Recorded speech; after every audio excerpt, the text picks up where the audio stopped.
Muchas gracias. Yo voy a intentar hablar español. Espero que esto consiga. Es un placer muy grande estar con Atílio, Emílio, Juan Carlos. Es exactamente esto lo que ha dicho Emílio. Yo voy a hablar de la coyuntura política brasileña. Pero, para hacer una vinculación con el tema de la mesa, yo voy a intentar de mostrar a vosotros los debates teóricos y políticos que están envolvidos en la análisis de la coyuntura política brasileña. De esta manera, yo voy a hablar del pensamiento crítico en Brasil. Pero pensamento crítico es un termo que va muy bien para el nombre de la mesa. Mas si tú vas a trabajar con este concepto, las cosas quedan más complicadas. Porque pensamento crítico, como ha dicho Atílio, es una cosa muy general. Yo voy a hablar del pensamiento crítico socialista, particularmente marxista en Brasil. Y cuando yo hablar de los debates, será siempre entre los marxistas, entre las organizaciones de izquierda, entre los intelectuales socialistas, envolvendo incluso lo marxismo soviético, pero dejando de lado el espontaneísmo europeo, típico de Foucault y de otros teóricos. Yo voy a hablar en este campo. Muy bien. Eu vou começar falando da conjuntura e vou tentar de mezclar as coisas. Espero que consiga. Muito bem, a conjuntura brasileira es hoje uma grande novidade. Ela está inserida em quadro maior, que é o quadro de período onde, em Brasil, há uma divisão muito clara entre o campo político neodesarrollista, de lado, e o campo político neoliberal ortodoxo, de outro. Eu digo neoliberal ortodoxo porque o campo neodesarrollista não ha rompido com o neoliberalismo, mas lo ha moderado, lo ha reformado. Muito bem. Pero esta é a divisão principal em minha maneira de ver. Segunda observação, o neodesarrollismo não é simplesmente uma corrente de pensamento. Crítica que seja, ou que tenha sido crítica, como ha lembrado Atílio. Ela é uma corrente de pensamento que tem, como todas as correntes importantes de pensamento, que contam em la política e na sociedade, ela há vínculos com interesses sociais e econômicos em Brasil. E o neodesarrollismo está vinculado à grande burguesia interna brasileira, a uma fração da burguesia brasileira. Representa esta fração, pero se apoia e se sostiene em setores populares que a política neodesarrollista atende também. Do outro lado temos o neoliberalismo, todos lo sabem, o neoliberalismo ha quedado aislado na Suíça durante muito tempo. Por que ha volvido importante? Ha volvido importante porque há uma seleção política das ideias. Que ha tomado as ideias neoliberais? O grande capital financeiro internacional. E, em Brasil, a fração da burguesia integrada a este capital. É isto que o neoliberalismo representa, muito mais que uma escola de pensamento, independente da consciência dos neoliberais. O que importa é esta vinculação para a análise da política brasileira. Muito bem, representa esta fração da burguesia, pero se sustém, se apoia também em setor que não pertence à classe dominante. Graças. As capas ricas das classes médias. Muito bem. Esta divisão em la política brasileira ha suscitado inúmeros debates dentro do pensamento socialista e marxista em Brasil. Ou seja, como as classes populares devem se ubicar, você disse ubicar, como as classes populares devem se ubicar neste quadro. Devem tomar partido por um dos lados ou não? Né? Isto ha suscitado também a volta de discussões antigas sobre a natureza da revolução em Brasil, sobre a existência de etapas na revolução brasileira. Ha sido hecha toda uma crítica à antiga estratégia do Partido Comunista do Brasil contra o que seria seu etapismo. Eu particularmente não compro, não aceito essa crítica 100%. Eu penso que a ideia de etapismo ha servido para olvidar que, de fato, em minha maneira de entender, a revolução, seja a revolução burguesa, seja a revolução socialista, se hace assim por etapas. Claro que a relação entre essas diferentes etapas há que discutir. Mas esta é uma discussão de novo presente na política brasileira. Outros temas muito antigos também, é o desarrollismo, se ha sido crítico, se não é mais, é o nacionalismo, se há todavia a possibilidade de um nacionalismo popular, é o populismo, se há todavia populismo na política brasileira, a reforma agrária, se o desenvolvimento do capitalismo em Brasil tornou a reforma agrária algo superado ou não, se há um novo tipo de reforma agrária a ser pensado em Brasil. E, finalmente, talvez a mais difícil, a mais complexa, a questão de saber qual é o caminho mais seguro para construir uma alternativa popular em la situação brasileira, que é uma situação, repito, que divide dois campos, dois grandes campos. Bueno, eu empiezo por uma observação. Emílio, quantos minutos? 10 minutos. Não. Falei 7. Uma primeira observação. Há duas grandes posições. A primeira, há que quedar fora desta divisão. Temos de um lado uma fração da burguesia, de outro lado outra fração da burguesia, ou bem temos elites dos dois lados, ou bem temos o capitalismo dos dois lados. As classes populares devem quedar fora.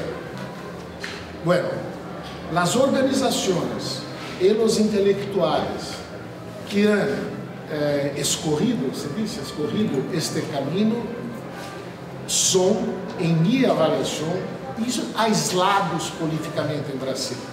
Não logram crescer, não logram acumular força. A outra posição, dentro deste campo, há várias posições, evidentemente, eu simplifico. A outra posição, também de maneira simplificada, é a posição que há que tomar partido entre estes dois campos. Há que tomar partido entre esses dois campos, porque, mesmo sendo uma divisão no interior da burguesia, não é indiferente para as classes populares. Este é um debate presente e de máxima importância em Brasil. Muito bem, eu dizia da conjuntura.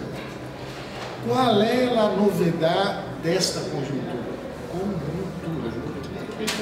Qual é a novidade desta conjuntura? A novidade é que o frente político neodesenvolvista está em crise, em meu modo de ver. Está em crise porque as contradições em el interior deste frente político han sido sempre muito agudas. É um frente muito heterogêneo. Temos uma fração da burguesia que faz parte da grande burguesia brasileira. Temos capas médias, temos obreiros, campesinos, trabalhadores da massa marginal, como dizia você nunca. muito heterogêneo, com interesses muito díspares. Ha habido sempre contradições, pero en esta conjuntura, particularmente depois de 2013, estas contradições que sempre estiveram presentes se han exacerbado. Este é um primeiro elemento da crise da frente política neodesenvolvista. O segundo elemento é o seguinte: esta frente está sob ataque do imperialismo estadunidense, da fração da burguesia brasileira, integrada perfeitamente a este imperialismo, das capas médias ricas. Há um ataque, eu chamo uma ofensiva restauradora, uma tentativa, um intento de restaurar o programa neoliberal ortodoxo de los anos 90. Bueno, a frente ha entrado em crise. É uma crise política. Uma pergunta muito importante, ou algumas perguntas muito importantes, é de saber: é esta ou não uma crise terminal do frente político neodesenvolvista? Ou, ao contrário, é que o frente político logrará se recompor? E, se lograr a recompor, irá se recompor à direita ou à esquerda? É que essa frente abre uma oportunidade para o avanço do movimento popular ou é o contrário? São questões que estão em discussão em Brasil. Emílio, quanto tempo? 5 minutos. Eu he hecho uma planificação para falar primeiro de lo que é a frente e depois de sua crise. Eu vou tentar saltar a primeira parte, senão não será possível. Eu he dado uma ideia geral da frente. Uma frente dirigida por la grande burguesia interna, uma força burguesa, pero que tem apoio popular e lo tiene. Esta é uma polêmica muito forte em Brasil.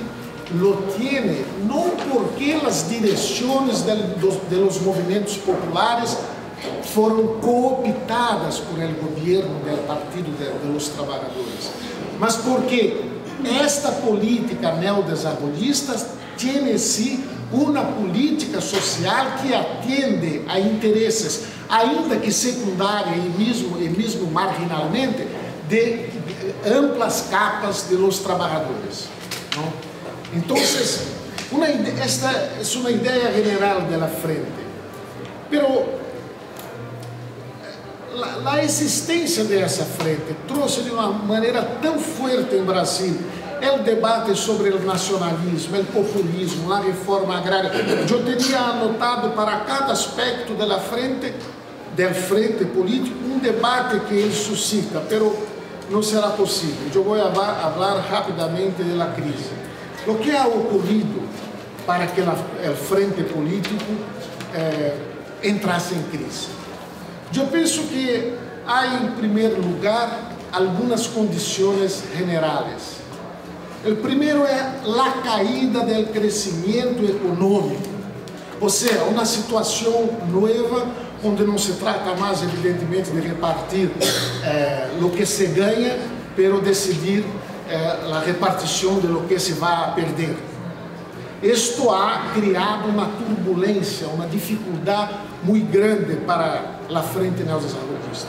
Segundo, a aproximação das eleições presidenciais, porque uma coisa ha sido as eleições de 2006 e 2010, quando o crescimento econômico estava muito forte.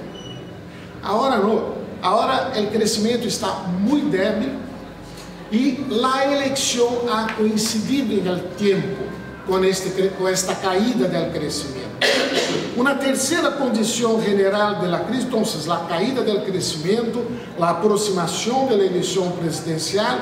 A terceira condição, la nueva presión imperialista de los Estados Unidos en la América Latina.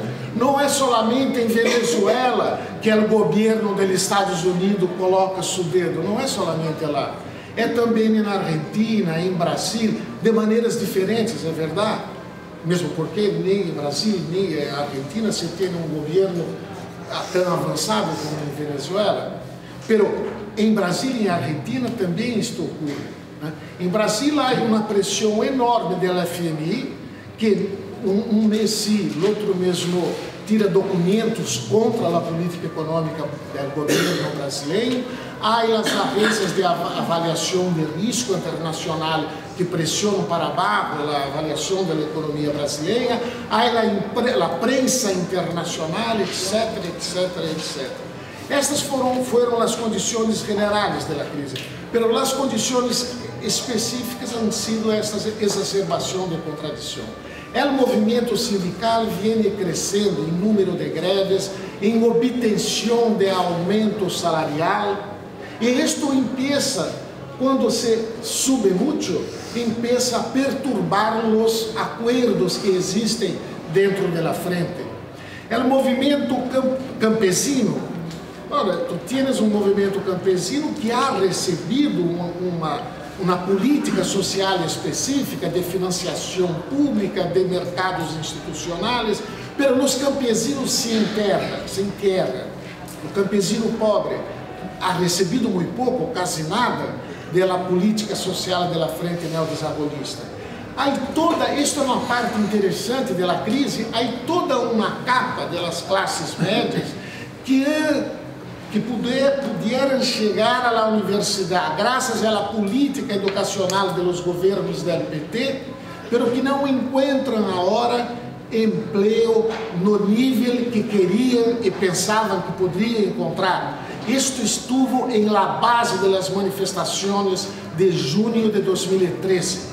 Não foi este é um outro debate, não foi uma manifestação da juventude, que é isto, a juventude. A juventude, o banqueiro, o campesino, o obreiro, todos são jovens, uma parte de sua vida. Então, a juventude é uma capa social específica que era esta classe média trabalhadora, essa barra classe média trabalhadora que ha obtenido o diploma universitário. Então, são contradições que se aguçaram, que abalaram, minaram o apoio popular à frente neodesenvolvista e que han facilitado o ataque das forças da reação contra a frente neodesenvolvista. Um momentito em centro.